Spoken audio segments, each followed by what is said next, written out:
পাকিস্তানের পাঞ্জাব প্রদেশের রাভি ও চেনাব নদীর সঙ্গমস্থলে পানির চাপ মারাত্মকভাবে বৃদ্ধি পাওয়ায় সুপার ফ্লাড বা মহাবন্যার সতর্কতা জারি করা হয়েছে।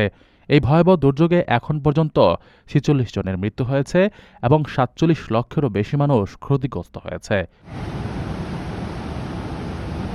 কর্তৃপক্ষ সুলতান ও মুজাফফরগড় জেলাকে সর্বোচ্চ ঝুঁকিপূর্ণ ঘোষণা করে প্রায় ১৪ লক্ষ বাসিন্দা এবং ১০ লক্ষ গবাদি পশুকে নিরাপদ স্থানে সরিয়ে নিয়েছে।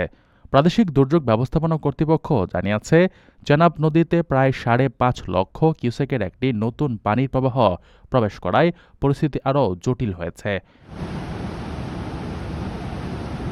আগামী ১২ থেকে ৭২ ঘণ্টা অত্যন্ত সংকটপূর্ণ বলে মনে করা হচ্ছে, কারণ ভারতের বাঁধগুলো থেকে অতিরিক্ত পানি ছাড়ার আশঙ্কা রয়েছে।